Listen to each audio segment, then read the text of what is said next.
Olá, sejam muito bem-vindos a mais um episódio de Elas Criam, Empreender e Inspirar com Propósito.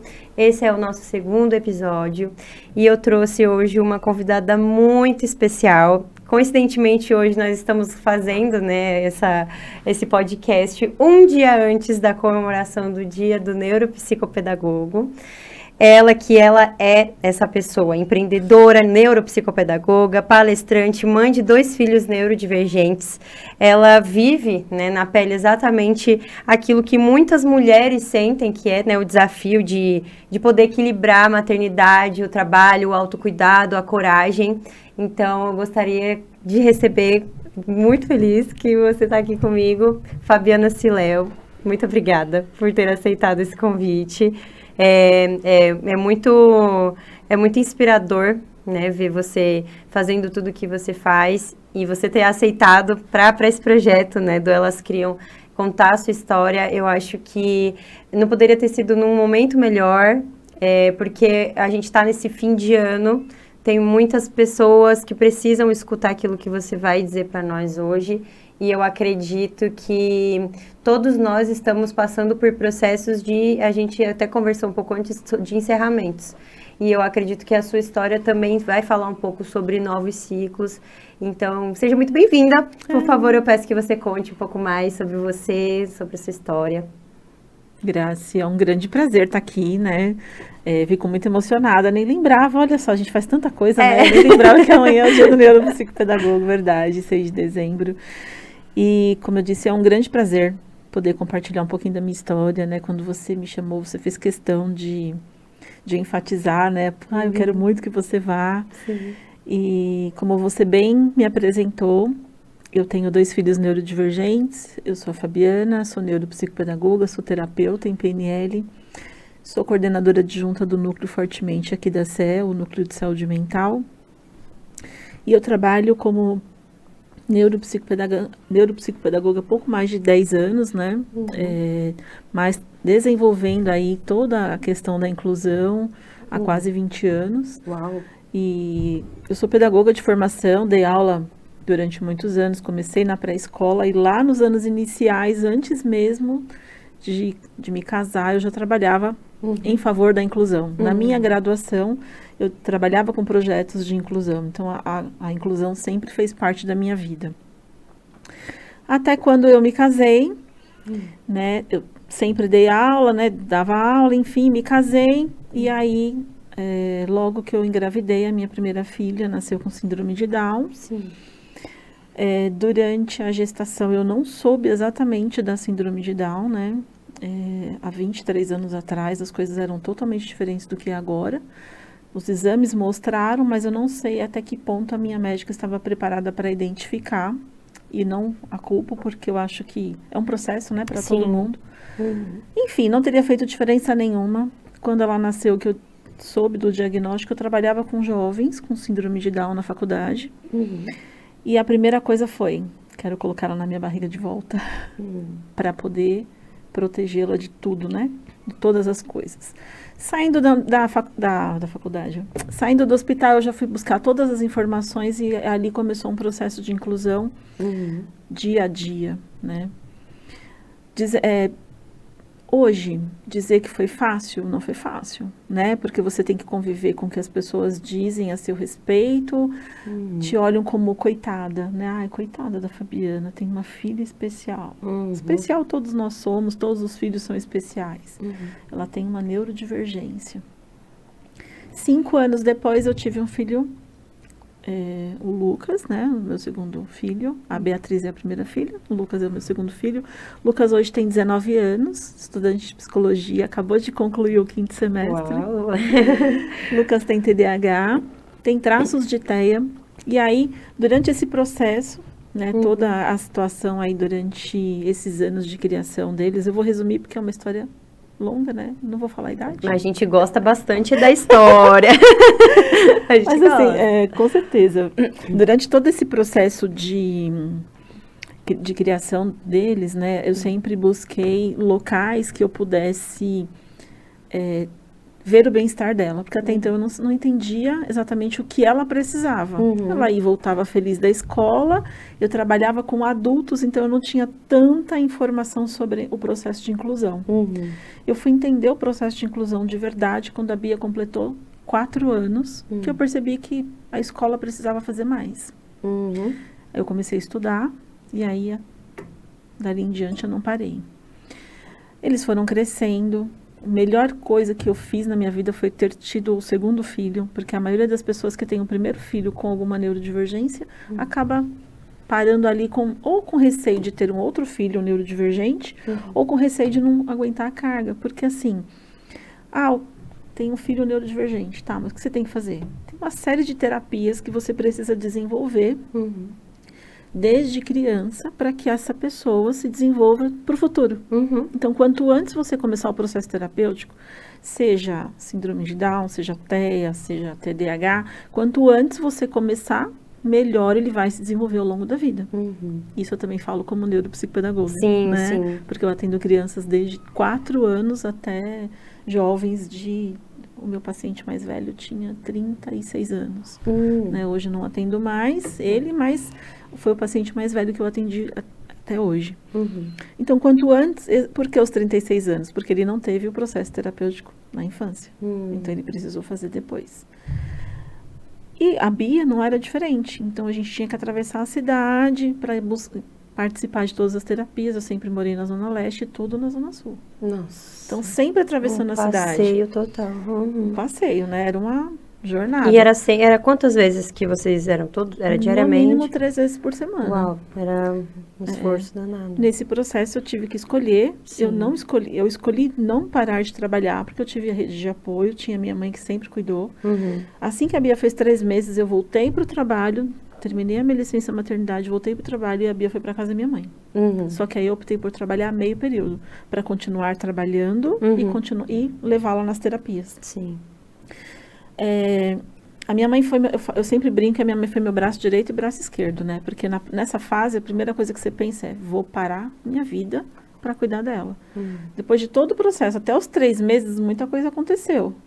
Até os 3 meses é o médico, é o pediatra que fala uma série de coisas, que ela não vai andar, que ela não vai falar, e aí você fala, vou parar tudo. Você fica assustada, porque é muita informação de uma vez. Você falou, né, naquela época também a amplitude de informações era diferente, Totalmente. né? Então, não chegava... Hoje a gente tem redes sociais e às vezes algumas informações não são certas, né? Às vezes não é uma receita de bolo, quando se trata dessa questão do diagnóstico, mas você teve ali a rede de apoio, que foi sua mãe, e é até muito importante a gente falar disso depois, mas, ao mesmo tempo, qual que era a sua sensação, assim, era impotência? Porque você estava ali no estudo e tudo mais, mas como que você vê, assim, por exemplo, as mães também, que são mães atípicas, porque eu entendo, por exemplo, que essa pessoa de 30 e poucos anos, que você estava, né, cuidando, 36, provavelmente os genitores, os pais,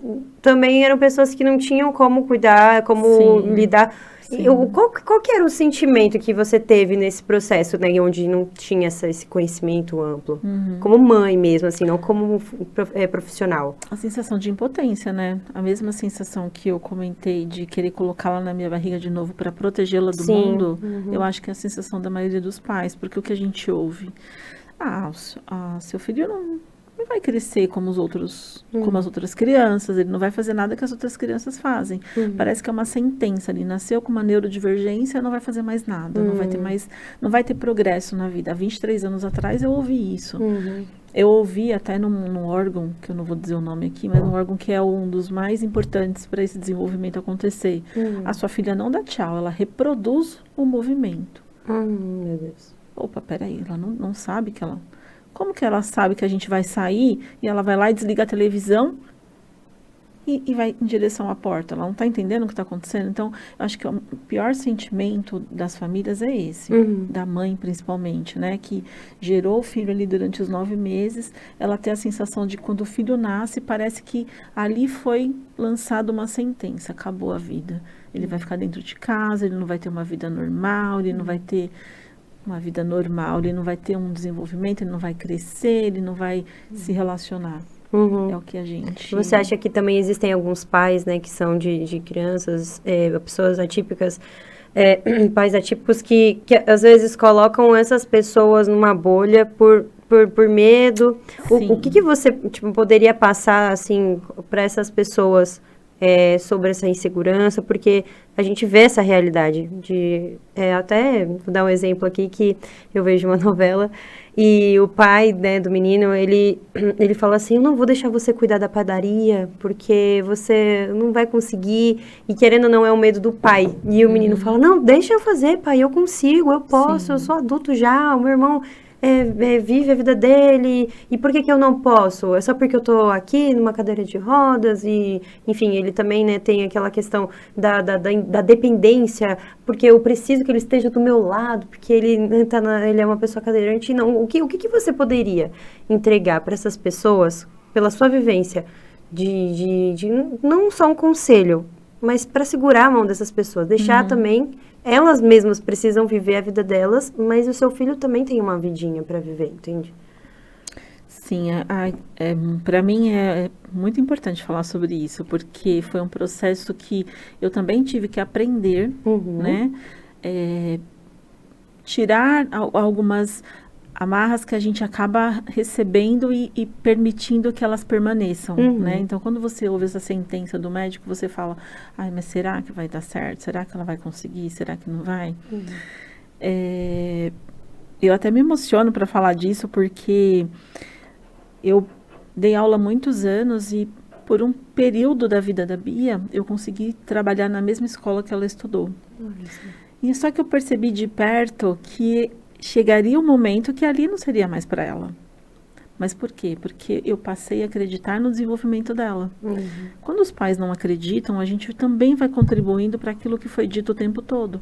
Não vai desenvolver e você acaba não oferecendo os caminhos para que isso aconteça. Eu pensei, poxa, eu preciso oferecer inclusão para ela, eu não posso ficar aqui. Então, eu percebia que mesmo atravessando a cidade, eu teria outras oportunidades para ela. Foi quando eu busquei a formação de neuropsicopedagoga para ter horário flexível, que aí entra a questão do empreender, né? E falei, eu preciso ter tempo para acompanhar outros movimentos. E comecei a pesquisar. Eu vi em São Paulo que estava... Isso a Bia já tinha 15 anos, né? Até aí muita coisa aconteceu. Mesmo assim, eu não deixei de trabalhar. Nunca deixei de trabalhar depois do nascimento dela, nem depois do nascimento do meu segundo filho. Mas o fato de enxergar as necessidades dela, eu falo muito mais dela porque ela é a mais velha e ela exigiu muito mais de mim do que o próprio Lucas. Porque o Lucas, por que exigiu menos? Porque eu já tinha experiência. Você já tinha aquela caminhada toda, né? Exatamente. Então, ele foi estimulado desde muito cedo. Tanto é que, assim, o Lucas já teve alta da terapia. Porque ele conseguiu enxergar as próprias estratégias. A Bia, a gente precisou ir lá, pegar na mão mesmo. E todo mundo acreditando. E eu tive que lidar com todas as situações de infantilização dentro da minha família mesmo, né? E não é uma crítica quem estiver me assistindo, mas é muito natural da família sempre infantilizar o filho que tem alguma neurodivergência. A gente precisa entender que eles têm consciência de tudo. O cognitivo é preservado, gente. Inteligência existe. Existe uma neurodivergência, mas ele tem sentimentos. E durante um processo terapêutico, a gente percebeu que a Bia se isolava quando ela percebia que ela não conseguia. Então, eu também tive que fazer terapia para entender qual era a melhor estratégia para ela, para eu ajudá-la a ter forças e acreditar nela. Nesse movimento, quando ela fez de 14 para 15 anos, eu comecei a pesquisar outros jovens mais velhos. Gente, isso é extremamente importante. Extremamente importante, Grace, que as pessoas tenham contato com jovens mais velhos. Que a gente fala encontrar a sua tribo. Assim como a gente encontra, né? Qualquer pessoa encontra o melhor amigo, precisa ter essa rede de apoio para ele a representatividade é muito importante. Eu comecei a pesquisar esses outros jovens, né? E aí eu comecei a participar desses movimentos que eles estavam. Então eu participava de feira, a gente pegava o sábado à tarde, ia numa feira que tinha outro jovem mais velho que ela, participando, empreendendo, porque eu conheço muitos jovens que empreendem, que são arrimos de família, que têm síndrome de Down, que são autistas, que são cadeirantes. E eu comecei a participar disso. A virada de chave para ela foi sensacional. Olha só. Ela parou de roer as unhas. Eu me lembro exatamente da cena. A gente tirou uma foto com a Bia Reis, que é uma jovem que faz mandalas. Tem síndrome de Down. E a Bia pedi para tirar uma foto na feira, né? Eram feiras abertas, feiras livres em parque. E ela pediu para tirar uma foto com a Bia. Quando a Bia colocou Bia Reis, né? Que a minha filha também é Bia. Quando ela colocou a mãozinha assim no ombro para tirar a foto, a unha dela pintada, enorme, assim, tava no ombro. E minha filha roía as unhas. Quando nós chegamos em casa, que ela foi ver a foto, ela aproximou a foto, ela falou, mãe, olha a unha dela. Eu falei, olha, filha, que linda. Ali virou a chave, minha filha parou de roer as unhas, começou a se cuidar, a importância da representatividade, dela se sentir vista em outra pessoa. Sim, com certeza. Ali aconteceram muitas coisas, eu conheci muitas pessoas, conheci a Jéssica do Café Bela Tucci, que ainda existe aqui em São Paulo, quem tiver a oportunidade conheça. E começamos a frequentar esses lugares, foi quando eu conheci a galera do Clique, que é uma escola de fotografia para jovens com síndrome de Down e autismo. E a minha filha começou a participar desses movimentos. E aí eu apresentei um outro mundo para ela. Aí minha vida mudou, porque eu falei, agora ela precisa participar de tudo. Como é que eu vou dar conta de tudo isso? Participar de feira, frequentar o café, ela frequentar as aulas de fotografia. Mas foi ali que ela enxergou um outro mundo. Se ela não tivesse tido esse propósito, tivesse recebido isso, ela teria ficado em casa e ela não teria se desenvolvido. E aí, é uma outra coisa importante, a estatística, né, de vida também diminui. Porque se você não tem propósito, se você não tem sonhos, o que acontece? Para que eu estou vivendo? Aí eu começo a desistir de viver, a hora que as doenças tomam conta, e aí a pessoa acaba partindo. Não, com certeza. Me deu aí um insight no que você falou sobre a saúde mental da sua filha. Como que você conseguiu, né, perceber, quando te deu um estalo de que quando ela entrou ali nesse meio dessas pessoas, ela se identificou com essas pessoas, você conseguiu perceber a questão da diferença na saúde mental dela? Por que que eu falo isso? Porque, assim, a gente vai puxar daqui a pouco para um assunto que também é extremamente importante, que também eu te admiro sobre ele, que vem muito na questão do autocuidado. Quando você percebeu que a Bia estava ali já, né, se encontrando, quais foram, assim, os sinais de que Bia estava bem mentalmente? Aí isso também, eu vou canalizar essa pergunta para o Lucas também, como, né, como ele também deve ter tido ali um momento que ele falou, meu Deus, eu preciso de ajuda, eu vou pirar aqui minha cabeça, psicológico também, não é só a gente como mãe, mas como que foi, como você descobriu, assim, os pontos críticos, né, ela teve algum momento de isolamento, o que aconteceu e como você percebeu que aquilo de fato, o que eles estavam fazendo, o que você estava fazendo para ajudá-los, fez eles se sentirem melhores com eles mesmos. Sim, perfeita a sua pergunta, Graci. Eu acho que a alegria, ela precisa estar presente, né? Então, o fato de você ter vontade de querer participar daqueles momentos, ela acordava animada já. E na escola, isso foi se perdendo nos últimos anos, porque chega um momento, e é muito delicado isso que eu vou falar, não são todas as escolas, eu faço assessoria para a escola, eu trabalho orientando escolas para incluir. Mas chega um determinado momento que isso perde um pouco do sentido se a escola não for muito atrativa, se a escola não for muito envolvente, não tiver um processo de inclusão muito bacana. Começa a ficar sem graça, né? Esse é o termo. Começa a ficar desinteressante. E eu percebi que esse momento estava acontecendo na vida da Bia.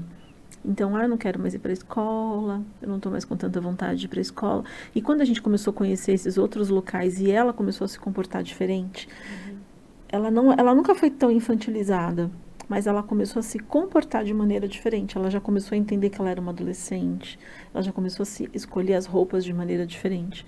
O Lucas começou a escolher melhor as palavras que ele iria utilizar, porque a gente começou a frequentar outros lugares. Sim.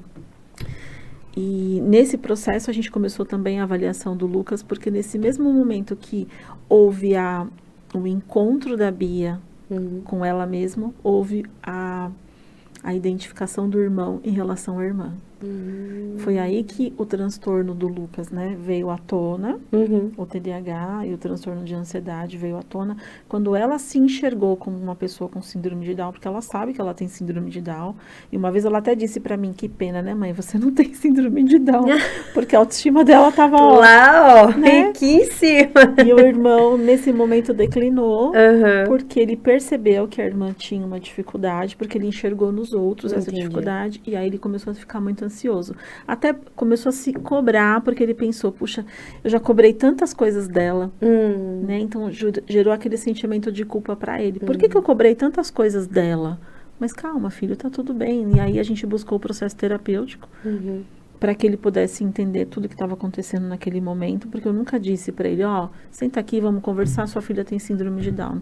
Acho que não tem essa necessidade. Eu acho que, até como profissional, eu sempre defendi a ideia de que quando a criança traz o assunto, ela está pronta para a resposta. Se você traz tudo à mesa, ó, vamos sentar todo mundo aqui, a situação é essa, você está levantando uma situação que às vezes a pessoa não está preparada para ouvir. Né? Então, quando aconteceu tudo isso, que ele percebeu, aí a gente buscou ajuda, aí ele passou pelo processo de avaliação neuropsicológica, começou o processo terapêutico, e aí ele começou a ficar lidando bem com isso. Mas houve um declínio aí emocional por parte, né, do Lucas, no momento de ascensão da Bia. Então, a gente teve que equilibrar tudo isso, mas aí nada como buscar ajuda de profissionais, né? Sim. Porque por mais que eu seja da área, eu não sou terapeuta e neuropsicopedagoga deles, eu sou mãe. Exatamente. Né? E isso foi uma coisa que eu defendi sempre muito. Tanto é que às vezes eu trago alguma coisa diferente para a Bia, ela fala, mãe, eu não sou sua paciente. Eu falo, filha, não, tudo bem, eu só queria te mostrar isso aqui, porque eu achei que é muito legal, você vai gostar. Aí eu deixo lá na mesa, e quando eu vejo ela vai e pega. Nesse processo, eu também tive esse cuidado com o Lucas, de olhar como mãe, senão a gente não consegue dar o suporte necessário. E aí eu fui ensinando a escola como trabalhar com as dificuldades dele. Tanto no 6º, 7º ano, a gente sabia, né, que a melhor forma dele compreender a aprendizagem era ouvindo e não lendo, interpretando. E a escola respeitou esse processo. Ele chegou até o 9º ano tranquilamente, sem ser reprovado. Foi para o ensino médio com todo o suporte de adaptação, estudou no colégio particular, sala regular, mas sempre tendo o apoio terapêutico.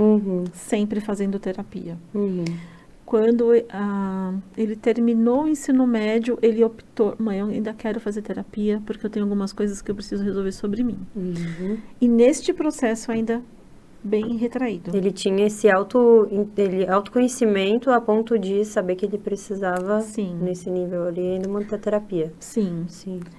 Eu sempre falava, filho, e aí, como é que tá a terapia, né? Porque eu não misturava, não entrava nessa questão com a própria terapeuta.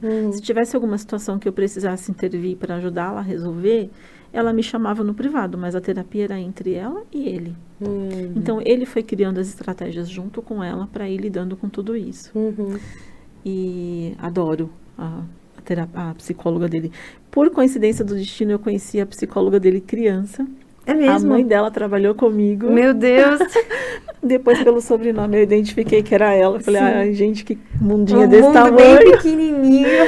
Mas é que eu acho que, às vezes, a vida dá dessa. Conecta pessoas que era pra ser mesmo. E aí, querendo ou não, ele ganhou, né, uma confiança ali com ela. Você também deve ter se sentido super segura, porque conhece a mãe dela e tal.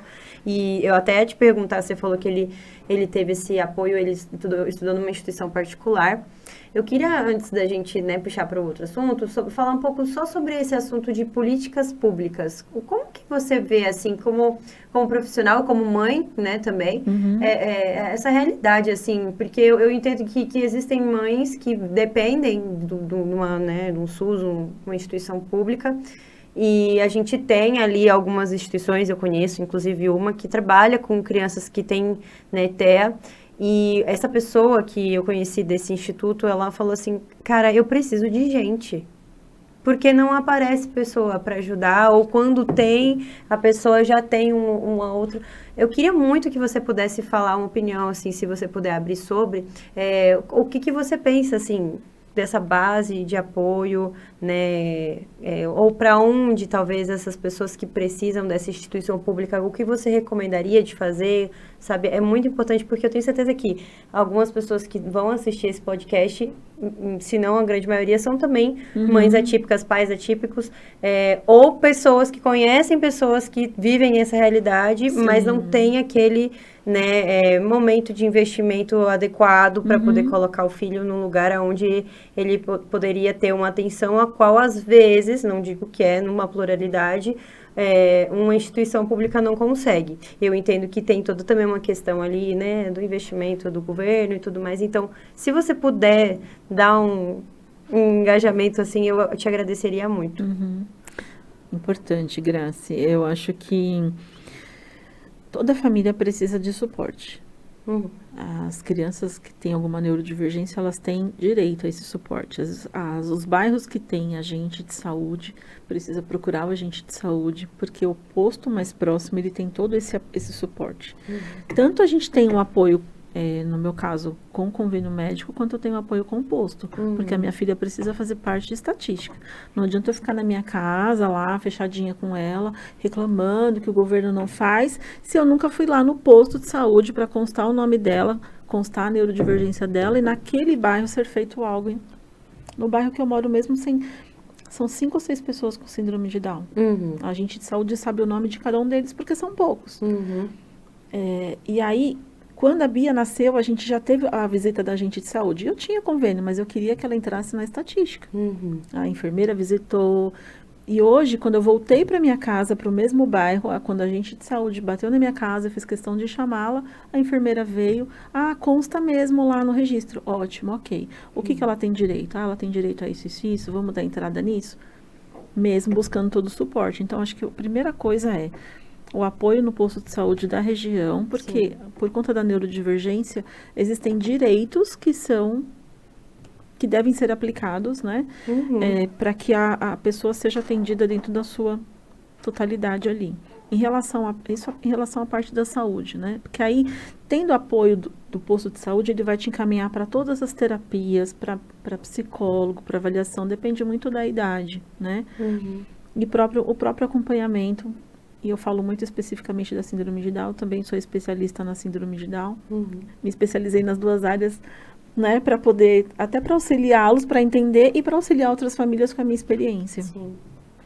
Então, o mais importante é buscar apoio do posto de saúde para ter as terapias necessárias e aí, de acordo com a idade, o posto vai direcionar. Em relação à parte pedagógica, a escola, ela precisa incluir, ela tem que incluir. Hoje é lei, né? Fabiana, é muito legal isso que você está falando, mas na prática não acontece. A gente sabe que na prática, em alguns lugares, realmente ainda precisa melhorar? Precisa, mas a gente tem investimento público para que professores tenham cursos e às vezes a adesão é baixa, porque dá trabalho. Então, às vezes, eu já presenciei escolas que eu fui fazer palestras sobre inclusão e no segundo encontro a pessoa já olhava assim, já vem aquela pessoa que vai me trazer mais trabalho, mas é um direito. Quando eu me torno professor, eu assumo a competência de promover aprendizagem, seja para quem for que esteja na minha frente. Eu não tenho que me atentar se a pessoa que está na minha frente, que não aprende, se ela tem um laudo ou não. Quando eu assumo quando eu recebo a formação de professor, eu tenho essa competência. Eu tenho que promover a aprendizagem. Isso está na Constituição. Então, não importa se a pessoa tem alguma neurodivergência ou não, se ela precisa ser incluída, cabe ao professor criar estratégias dentro da sala de aula para que aquela criança aprenda. E se a gente não sabe, a gente tem que buscar conhecimento com quem sabe. Então, eu recebi uma situação dentro da sala de aula, eu tenho que buscar conhecimento.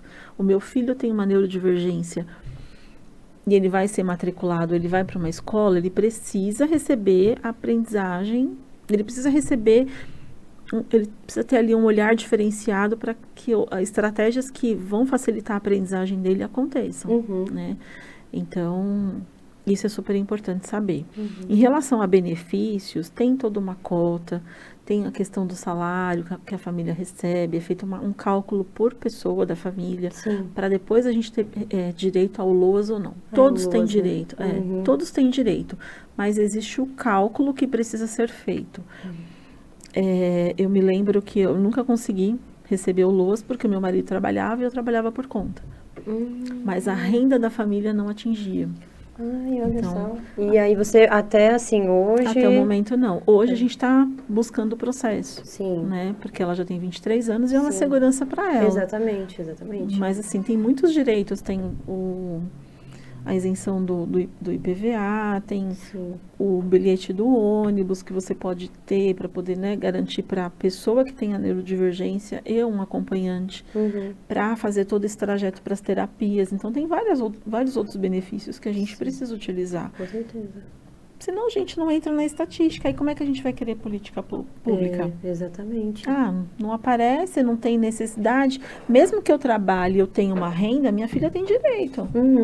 Né? Tem uma verba lá do governo que é direcionada para isso. Então a gente tem que usar. Eu nunca vou esquecer quando eu fui num evento aqui em São Paulo, isso há um tempo atrás já, um evento grande, era até na época de Natal.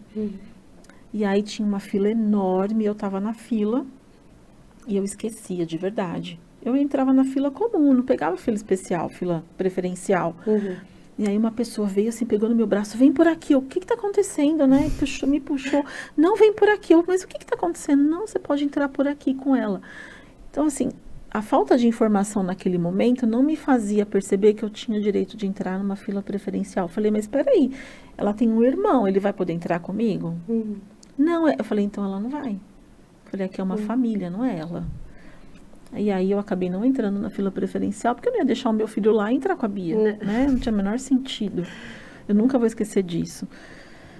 Então a gente tem que ir atrás e tem que usufruir de todos os direitos para fazer valer acontecer. Se tem uma fila de mercado preferencial, usa.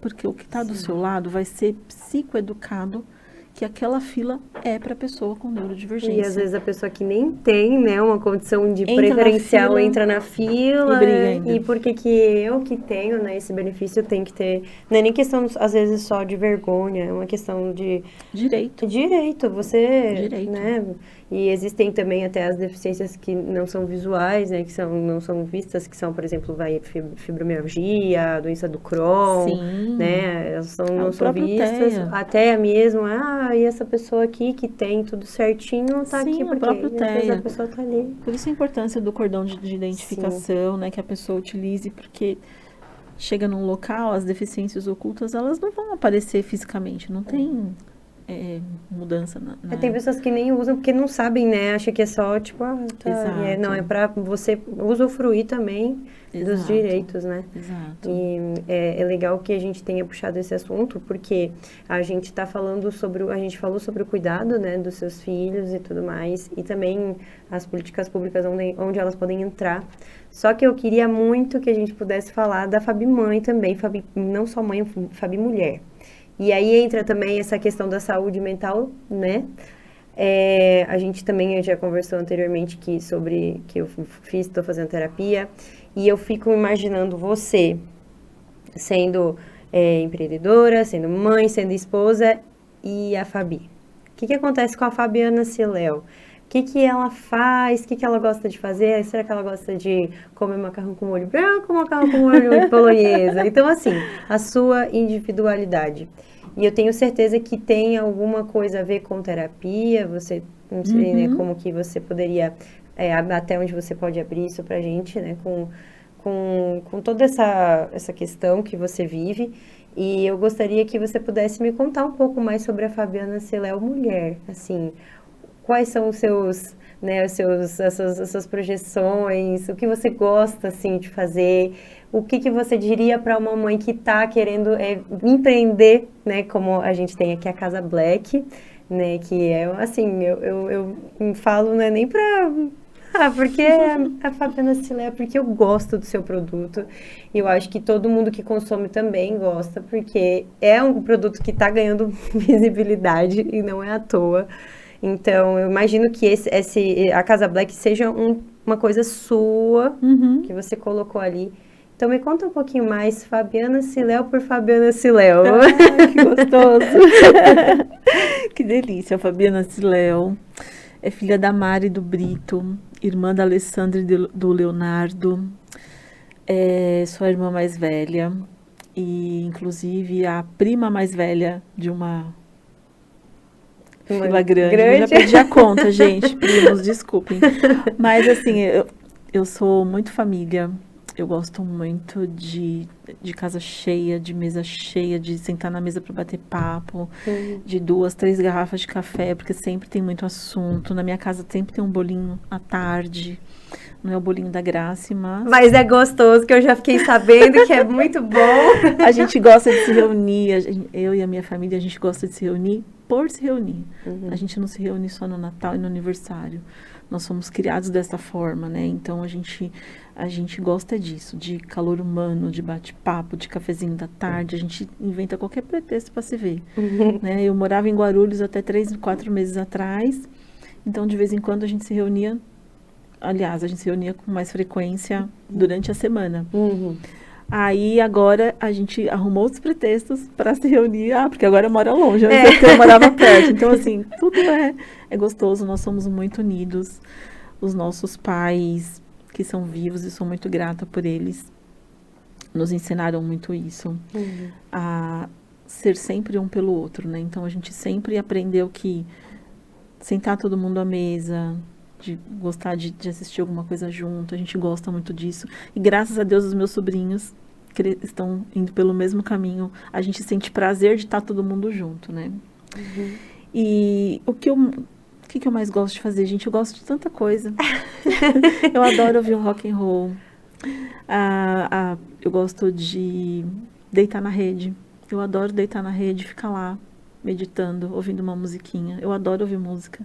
Eu acho que música transforma a sua energia em qualquer situação do dia, em qualquer momento. Uau. Na minha agenda eu aprendi a ter pausas, que eu acho que isso é super importante. A gente fala muito sobre isso no Fortemente, né? O ócio, né? O ócio. Então, assim, há uns 4 meses atrás, mais ou menos, eu tinha uma agenda que era um atrás do outro. E aí, quando liberou, o celular tocando, quando liberou um horário no meio da agenda, eu bloqueei este horário.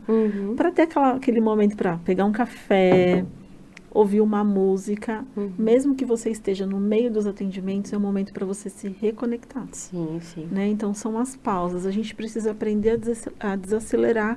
Isso foi uma coisa que eu aprendi. A maioria das mães chegavam para mim com essa mesma demanda. Dá uns 10 minutinhos depois da sessão para a gente conversar. Eu falei, puxa, mesmo sendo neuropsicopedagoga, eu também podia fazer algo por essas mães, porque eu aprendi que eu tinha que parar. E a minha mãe fala que eu tenho rodinha no pé, que eu não consigo parar. Assim, do mesmo jeito que eu tô falando, eu não consigo parar, eu não consigo... Eu não sou aquela pessoa que, agora de tarde eu vou dormir, tá? Se eu estiver dormindo de tarde, pode ter certeza que eu não tô bem. Mas assim, eu não sou aquela pessoa que tem que parar de tarde para dormir. E não é porque eu não gosto, eu não consigo. Você vai... Eu vou indo, eu vou fazendo. Mas o que é a pausa? É parar, perceber esse copo d'água. Eu adoro parar e prestar atenção no que eu tô fazendo naquele momento. Então, a Fabiana gosta de pequenas pausas. Então, para mim, sentar e fazer uma refeição... Ali já é um momento que eu paro e me reconecto. E quando a gente é mãe, a gente sabe o quanto é difícil fazer isso. Nossa. Eu também tomei muitos banhos com o filho no bebê conforto. Não existe. O box aberto e tomava banho. Não existe banho prêmio. Não é? Um olho no sabonete, o outro olho no bebê conforto. Então hoje, eu acho que o que eu mais valorizo é isso. Sim. Né? É quando você vai deitar, aí você vê que seu filho está dormindo, então você deita e sente aquele momento. É o que eu mais gosto, é de viver o momento presente. Então, estou aqui agora, estou prestando atenção nessa água, tem um monte de coisa acontecendo lá fora, tem um monte de coisa para acontecer daqui a pouco, mas eu estou presente aqui. Porque acho que isso eu gosto disso, né? Do presente. O café da manhã, então, você quer ter um café da manhã? Acorda 10 minutinhos mais cedo, se presenteia, eu adoro. Eu sempre, desde criança, sempre sentei para tomar café. Pode ser um cafezinho preto, mas eu sento, eu gosto de fazer isso, eu sento e gosto de saborear o café. Às vezes não dá tempo de comer um pãozinho, mas deu tempo de tomar o café, de prestar atenção ali. Eu faço tudo correndo, sim. A gente não tem tempo sobrando, mas acorda um pouquinho mais cedo, né? Presta atenção ali naquilo que você está fazendo. É um momento se presenteie. seu. Isso, é Eu um gosto presente. disso, de me presentear. Eu vou tomar banho. É 10 minutinhos de banho, tá bom. É o que dá tempo. Mas se presenteie, pensa. E aí eu fui buscar ajuda com a PNL. A PNL me traz isso, né? A reprogramação mental, a programação neurolinguística. Ela ensina pra gente o que você faz com aquilo que você tem na mão. Muito interessante você puxar o PNL, porque a gente, você falou na sua palestra sobre isso, né, a palestra sua que eu fui, e às vezes foi uma virada também de chave para mim, porque nesse contexto de mãe, tinham outras pessoas que eram ali da vida de maternidade / paternidade, e se perceberam assim, cara, eu não faço isso, de ter esse momento, é um pequeno detalhe, assim. E é legal até a gente comentar sobre o grupo, né, que você tem agora com as mulheres que fazem, né, a questão do que você está fazendo do PNL. Queria que você me contasse um pouco sobre esse projeto, né, se vai abrir algum outro também, né, porque pelo que eu vi, eu acho que já está super requisitada, porque as mulheres precisam sim de PNL. Então me conta um pouco mais sobre esse projeto. Bacana. Eu montei o grupo porque eu sempre ouvi isso. Como você dá conta de tudo? Você empreende, você é mãe, Sim. você é esposa, você é filha, acompanha os meus pais Eu falo que é um pensamento nos meu também. Eu falo, meu médicos. Deus, Fabiana Ciró faz tudo isso e ainda tem a ideia no coordenadora adjunta de Fortemente. Às vezes eu olho e falo, gente, né, quantos pratinhos, né? E quando a gente não equilibra os pratinhos, tá tudo bem. Se a saúde mental tá em dia, tá tudo bem. Né?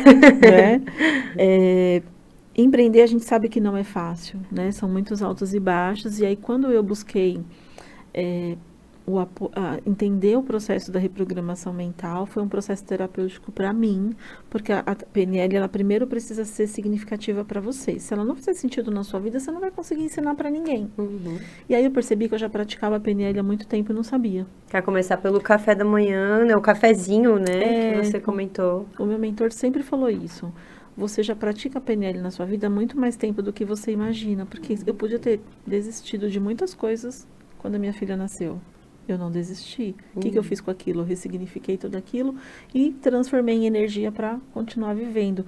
Eu busquei a formação, usei as coisas, as necessidades que eu tinha para fortalecer a minha formação, fui atender outros jovens e fui compartilhar as experiências. Então, a reprogramação mental também. Quando as mães começaram a me procurar, eu falei, isso precisa virar uma formação. Hoje eu tenho um grupo de mais de 50 mulheres que tem um trabalho gratuito. Uau! Porque a maioria comecei a perceber que precisava de alguma orientação. Sim. E eu falei, por que não? Vou comprar, né? Formar um grupo ali. E aí, de 1 a 2 vezes por semana, eu sempre coloco uma estratégia ali para elas, sempre trago essas mulheres para a realidade, para elas se reconectarem com elas, porque no dia a dia a gente vai fazendo tanta coisa e a gente não para fazer aquilo que a gente falou na palestra. Às vezes 5, 10 minutinhos do seu dia que você para respirar, prestar atenção na sua respiração, como você está se sentindo, como que o seu corpo está se comportando naquele momento. Só de você fazer isso, você já está dizendo para o seu cérebro, tá tudo bem, né? E essas pausas são necessárias ao longo do dia. Eu me lembro que quando eu dava aula, na hora do almoço, eu saía para ver o tempo. Já era uma pausa. Porque era muito rápido o período de almoço. E eu não sabia que ali eu estava buscando já um reconforto para o meu cérebro, para o meu estado emocional, para dizer para mim mesmo, tá tudo bem, você já está pronta para o próximo período. Por isso que meu mentor disse para mim que a PNL já existia há muito tempo na minha vida, eu só não sabia nomear. Sim. E é o que eu faço para as mães.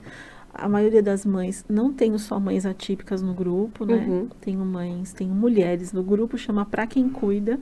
Uau. Porque todas nós cuidamos de alguém. Né? Todo mundo cuida de alguém. Você cuida da mãe, você cuida do seu trabalho, você cuida dos seus colaboradores.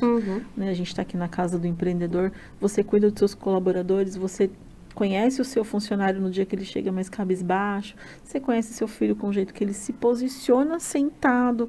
Então, todo mundo cuida de alguém. Então, hoje especificamente é para mulheres, né?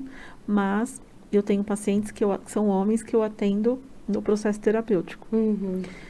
E aí, junto com a PNL, eu montei um grupo terapêutico, que é online também.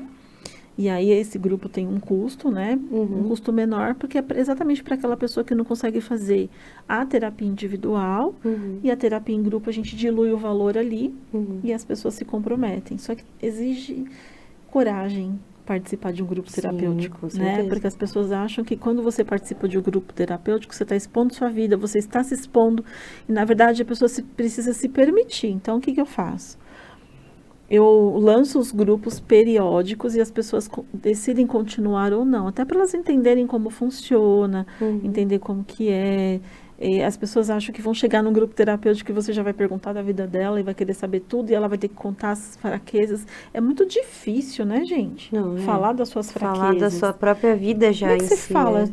Ai, eu não consigo fazer isso. Você tem que assumir um fracasso. Então, é muito difícil. E aí, por isso que surgiu o grupo terapêutico, né? E eu falo que quando você se conecta com a história de outras pessoas, você ressignifica a sua. Com certeza. Nossa, com certeza. A gente vive isso, né, no Fortemente. Então, e as mulheres estão buscando a terapia através do grupo, aos pouquinhos entendendo, né? Algumas me chamam no privado, preferem fazer individual ainda. E aí, quando eu faço encontros de bate-papo, depois elas entendem que aquilo foi um grupo terapêutico. Sim. Então, às vezes as pessoas não participam porque elas não sabem o que é.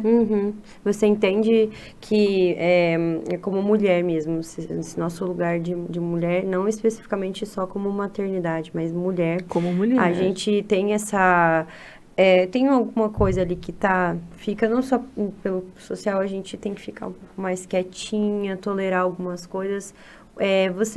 Qual que é a sua percepção, Fabi, quando a gente coloca esse lugar de Fabi mulher, você teve que colocar, né, se reerguer ali, se erguer para poder assumir ali a situação, por exemplo, dos seus filhos, né, como você me compartilhou ali das suas questões também com o empreender, que você teve ali altos e baixos, né? Sim. E hoje, como mulher, a gente precisa procurar uma ajuda, né, de terapia e tudo mais, abrir esse espaço de eu preciso colocar um pouco para fora.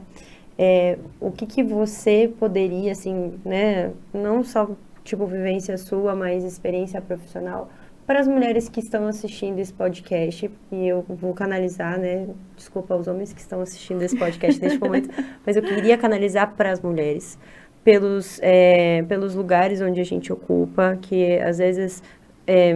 citar que esse assunto é um pouco delicado, mas a gente está vendo as notícias, a gente sabe o que está acontecendo. Sim. É uma semana onde aconteceu muitas coisas com mulheres.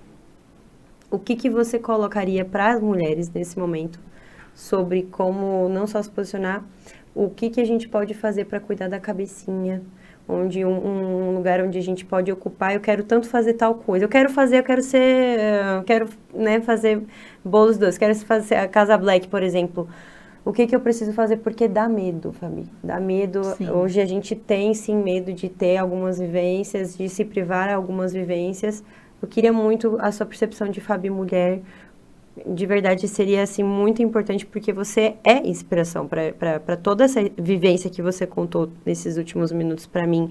E ver que ali, há, né, 20 anos praticamente atrás, você teve que se posicionar como mulher, entendeu? Num lugar onde, né, provavelmente tinham pessoas que eram profissionais majoritariamente homens, e você não é assim. E não é por minha filha, é pelo que eu sei também. Então, o que você poderia passar pra gente, né? Pra nós, pra todas nós? Primeiro de tudo, assim, se for para você empreender, você precisa estudar. A gente, assim, até pra gente não perder tanto tempo, né? Porque o nosso tempo é muito precioso. Sim. Então, estudar o quê? Eu quero empreender. Eu tenho Todo mundo pode empreender, todo mundo tem alguma coisa que sabe fazer muito bem. Todo mundo. Todos nós somos dotados de conhecimento, todo mundo tem alguma coisa que sabe fazer muito bem. Eu sei preparar uma mesa muito bem. Eu sei trabalhar muito bem como neuropsicopedagoga, mas eu sei fazer muito bem um bolo. Eu sei fazer muito bem uma comida. Ah, então, o que eu posso fazer com isso? Ah, eu posso gerar uma renda extra para minha família? Ok. O que eu preciso para gerar essa renda extra? Ah, não é só ir lá e fazer a comida e começar a vender. Se eu for fazer a comida, né? Como a gente trabalha com marmita, então eu vou usar o exemplo. Eu sempre gostei muito de cozinhar e vi que isso poderia ser uma oportunidade pós-pandemia de tirar os meus filhos de dentro de casa, porque houve um declínio muito significativo emocional para a Bia, porque teve que parar com tudo. O que eu preciso fazer para cozinhar? Então, fui lá, pesquisei, vi o que poderia sair mais. E uma pesquisa, né, que a gente vai fazendo. Comecei a me preparar para isso, montei um cronograma com pequenas ações. Uma coisa que é muito importante é a gente perceber que tudo a gente começa pequeno. Olha para nós, né? De onde que a gente veio? A gente veio de uma sementinha. Então, por que a gente quer começar do topo? Tem que começar vendendo muito, tem que começar tendo destaque. Sempre a gente precisa estabelecer pequenos objetivos, né? Objetivos curtos, pequenos, para que eu consiga atingir esse, para depois eu dar o próximo passo. Se eu pular etapas, eu pulei o processo para me preparar para chegar onde eu quero.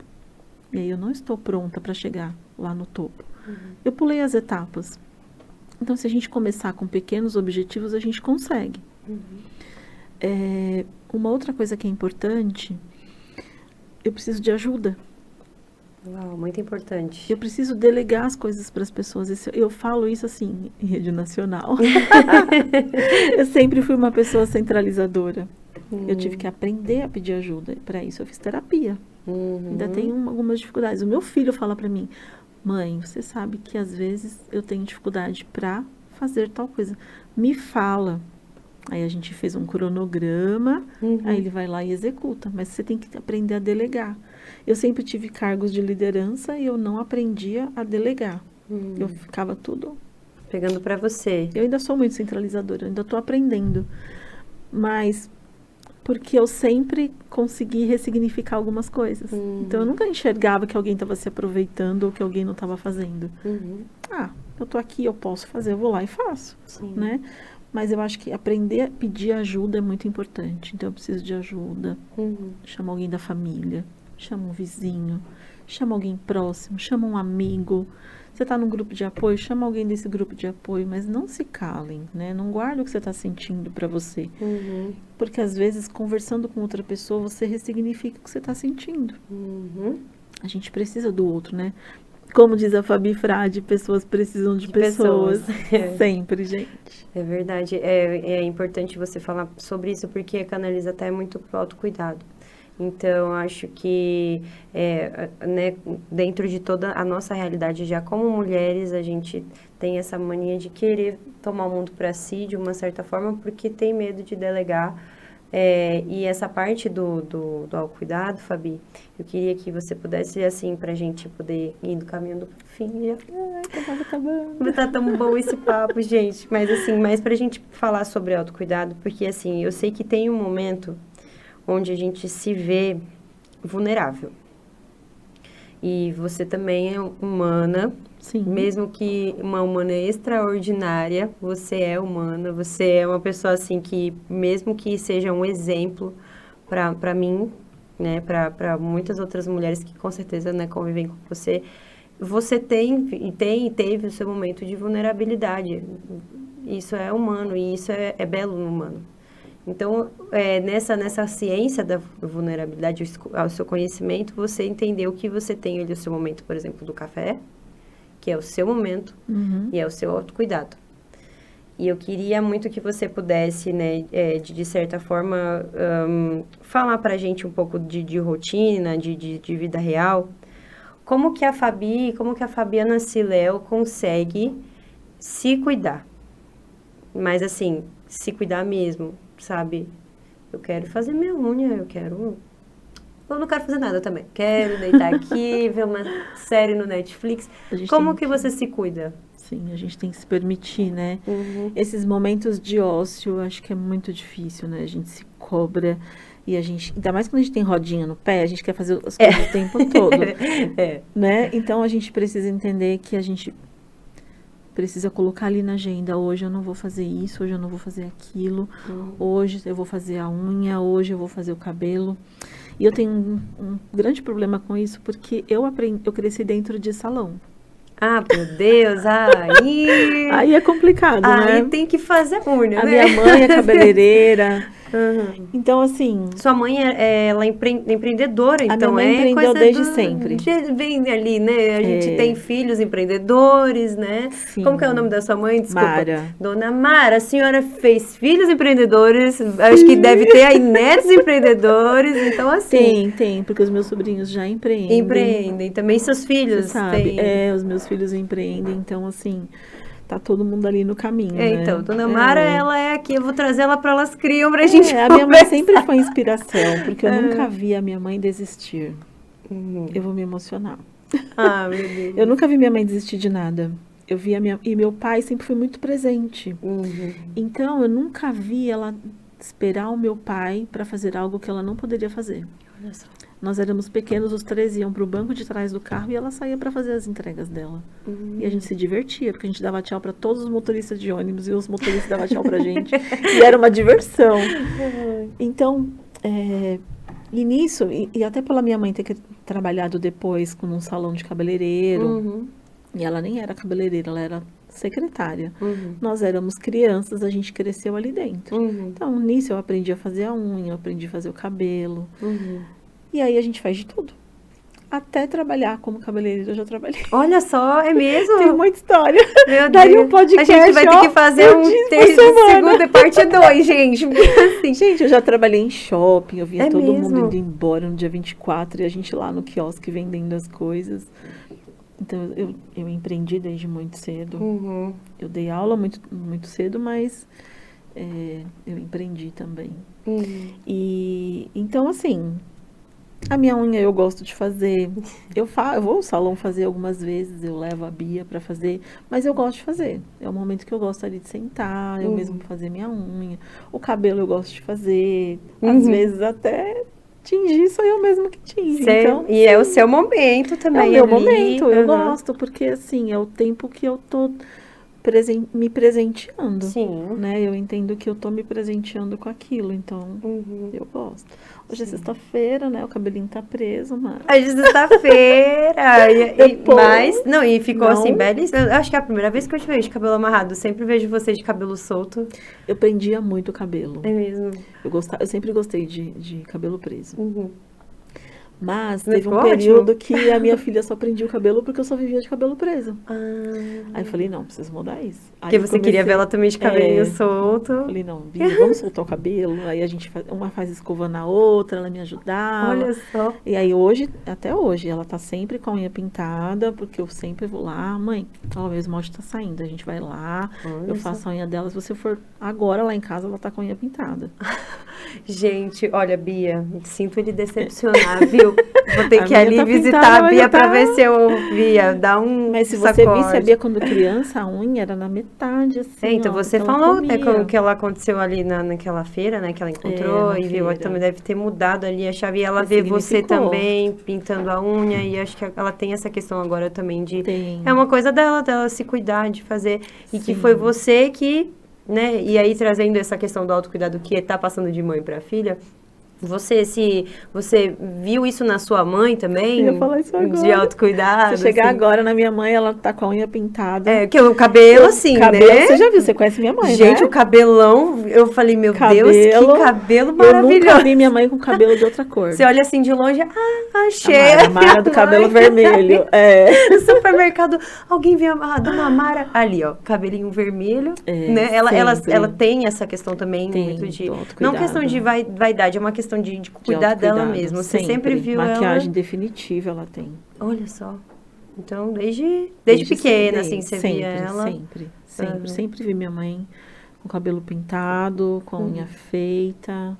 Eu acho que eu vi minha mãe uma única vez, assim, que ela disse, hoje eu não vou pintar unha. Acho que uma única vez. Mas foi assim, ela que também não quis. Hoje eu também não quero. Mas era uma coisa assim que ela deixou, a vida foi... Ai, nossa, eu não Se ela tomar banho e não escovar o cabelo, agora ela tem uma questão, né, no braço e tal.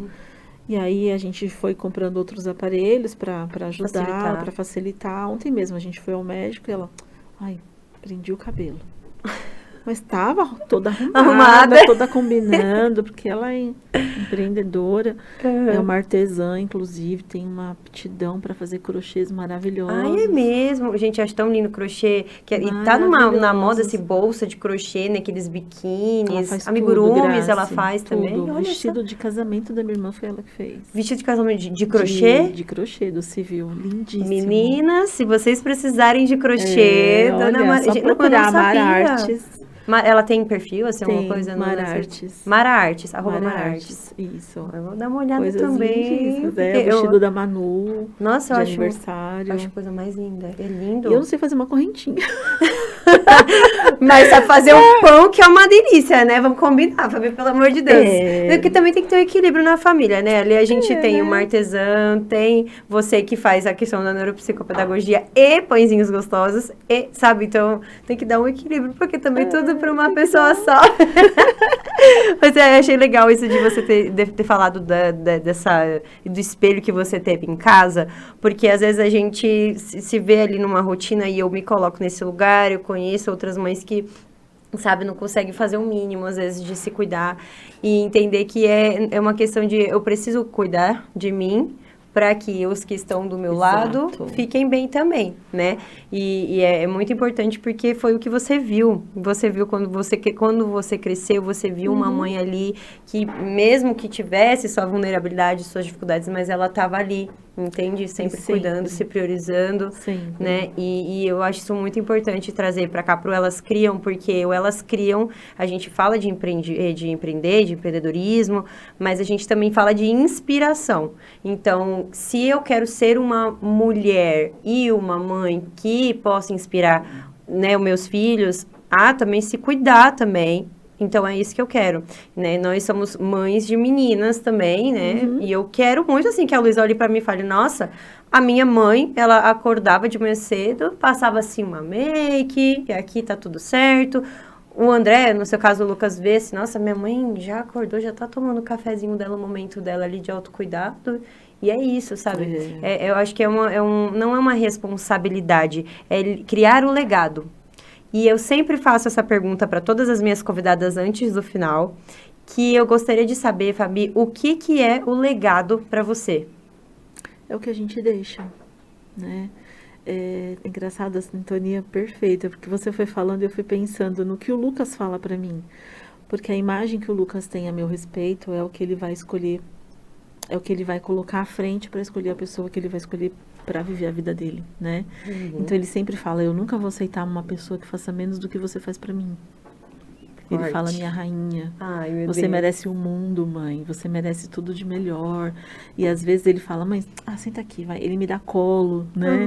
E eu falo muito isso pro meu marido, né? Olha como que ele foi aprendendo a dinâmica, né? Sim. Então acho que o legado é isso, é o que nós plantamos dentro da nossa casa para que ele possa multiplicar e escolher a melhor pessoa para oferecer para ele aquilo que ele teve a vida toda. E acho que é isso, né? A gente falou sobre isso hoje, né? Nossa, a gente não pode aceitar menos do que aquilo que nos ensinaram a receber. E se a gente não recebeu muito bem, que sirva de experiência também na hora de escolher o que eu quero receber, que sirva de reflexão para determinar aquilo que eu mereço receber, porque a gente merece tudo de melhor. Ninguém veio do nada, ninguém tem uma história pequena, ninguém tem uma história simples, todo mundo tem alguma coisa muito forte, né? E o que você fez com isso? Você escolheu ressignificar essa história e deixar o seu legado? Você escolheu multiplicar essa coisa que não deu certo e estender? Aí é uma escolha. E acho que isso é o legado, né? O que você deixa. Uau! Eita!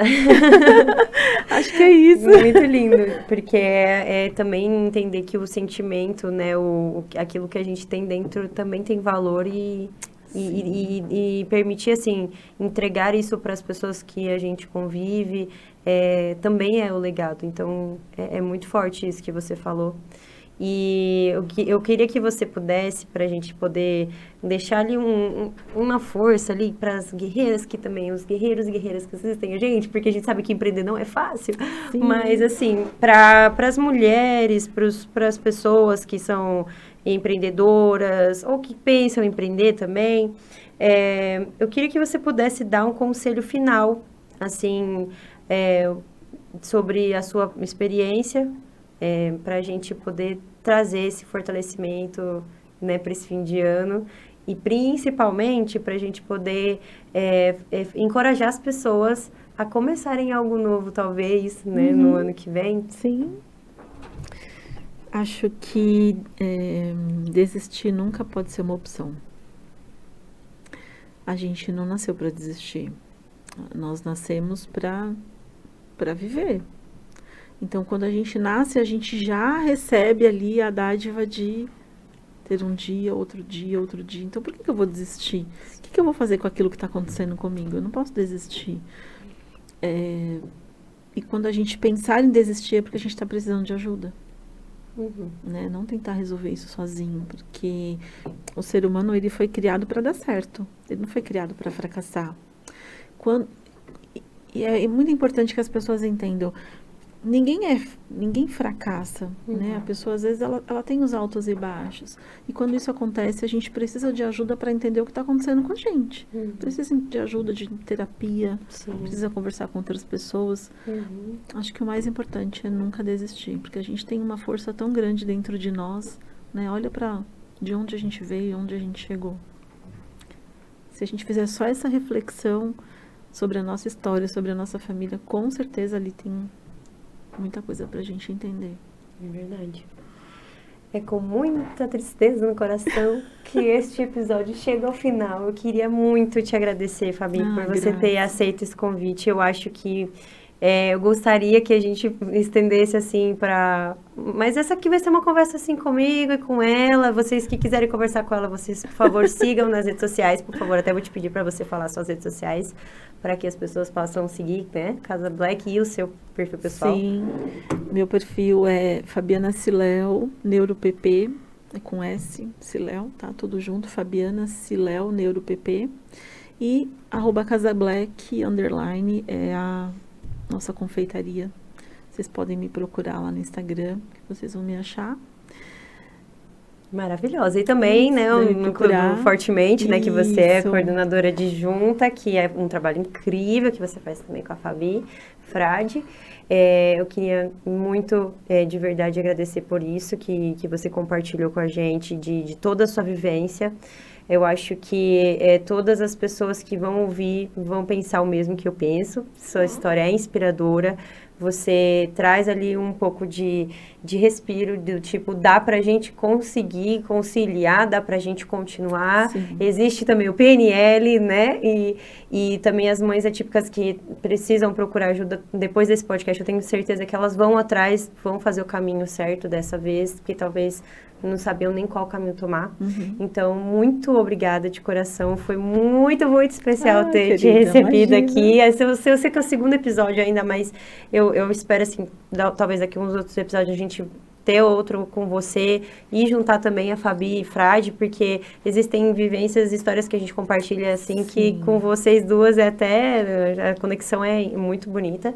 E eu espero, assim, que a gente possa dividir cada vez mais vivências para que eu possa também passar para outras pessoas, porque a gente se conecta de um jeito para que outras pessoas possam se sentir acolhidas também, né, sejam homens ou mulheres.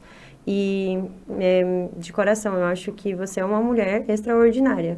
Graça, imagina. Você é uma mulher que é completamente, assim, exemplo, tá? E obrigada por já trazer um alicerce para Elas Criam no segundo episódio, porque eu tenho certeza que as outras que virão, elas vão ver esse episódio e vão se sentir inspiradas. Eu também quero dar entrevista, porque Fabiana Siléu foi lá. Gente, muito obrigada por tudo. Muito obrigada pela audiência de vocês. Eu vou deixar aqui uma frase para a gente poder se inspirar, nós mães. A maternidade não nos pede perfeição, ela nos pede presença. E é na presença, mesmo cansadas, que nasce as mulheres mais fortes que um dia já fomos. Muito obrigada. Até a próxima.